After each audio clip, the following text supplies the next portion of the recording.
Hey, what's up, y'all? Today, I'm working on 2 weeping figs, also known as Ficus benjamina. Or is it Ficus benjamina? I'm not really sure, so I'll just call them weeping figs. Let's get into it.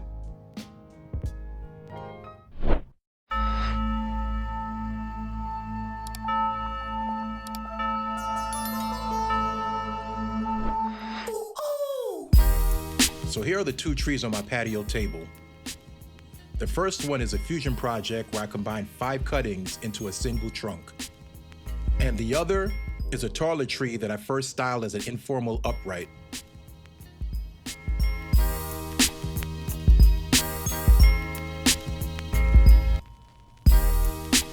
Back when I was living in New York City, I found a nursery in Midtown with some big ficus trees. I'm talking 8 feet tall.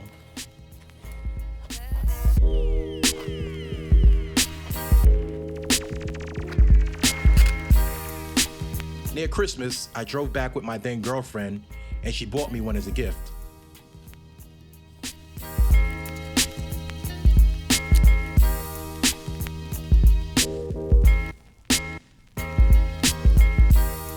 I ended up air layering that tree. However, none of the air layers nor the base of the tree survived.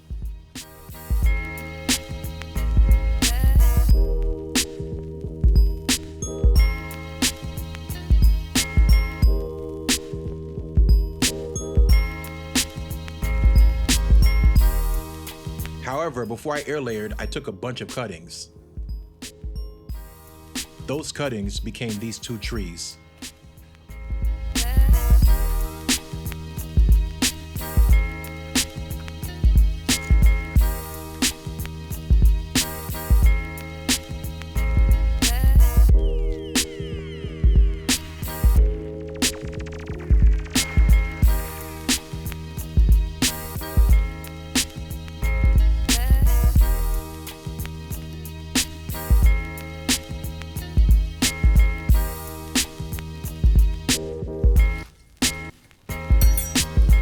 For today's work, I'm using a regular old spoon, a root rake, a metal chopstick, wire cutters, bonsai tweezers, pruning shears in a few sizes, and a concave cutter.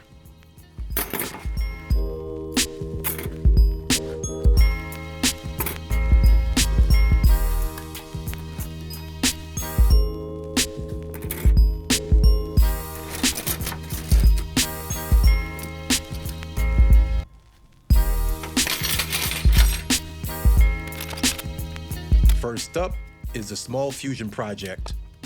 I'll take it out of the pot and check the roots.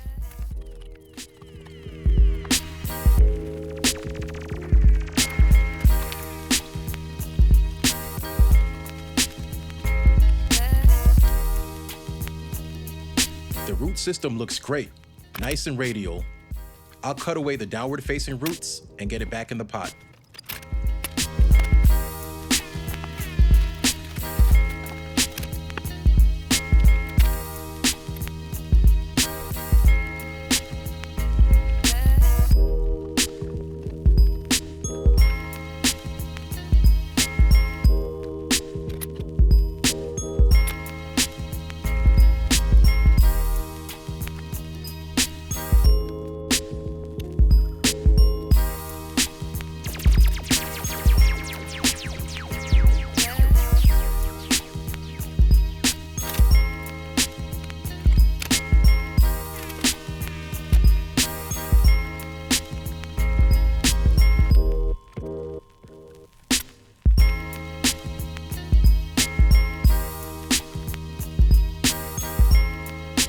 Now I'll prune it way back.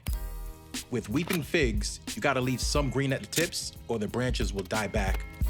So I'm cutting each branch down to 1 or 2 leaves. That'll keep it small and also build ramification year after year.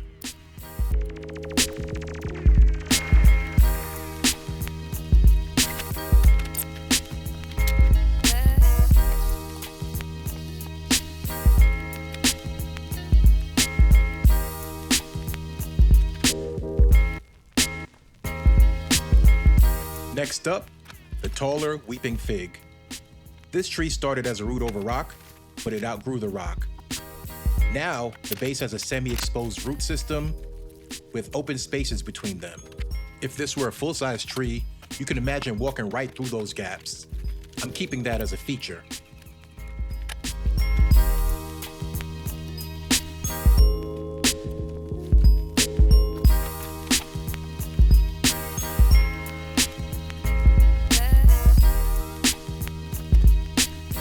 As usual with ficus, there are some swollen potato roots I have to address. I'll cut those back hard and even split some so they can heal into separate roots instead of one big lump.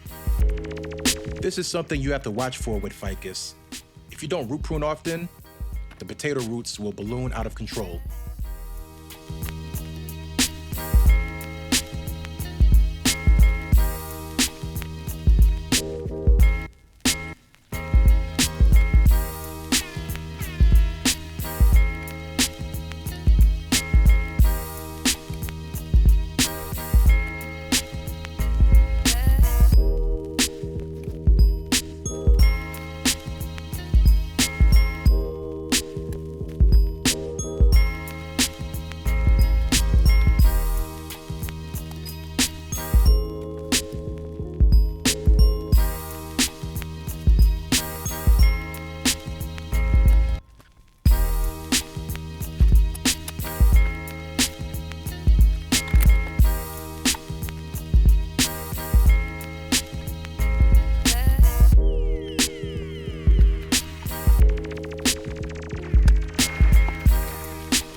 Now for the top.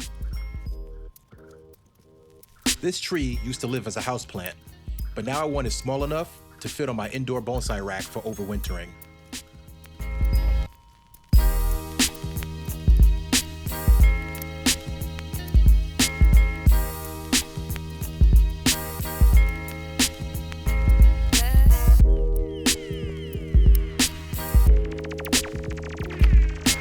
This tree has a long, basically straight section with no branches or leaves, and is just too tall, so I'm making a drastic cut. I'll chop it in half to bring the height down and to encourage back budding.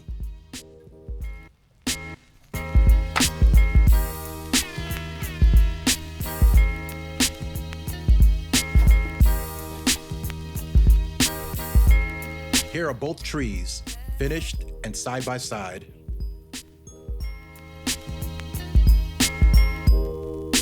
To me, the smaller fusion project has a haunted look, something that feels perfect for Halloween.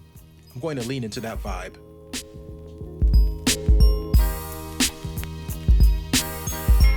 And the taller tree now carries more of a windswept feel, so I'll develop it in that direction. Both need smaller canopies, tighter ramification, and eventually reduced leaf size. For now, the radial base on the fusion tree is in great shape. The taller tree still needs root refinement, but the exposed root section already makes for an interesting feature. That's it for now. Have you worked with any challenging tropical species? Drop your experiences in the comments, and I'll see you next time.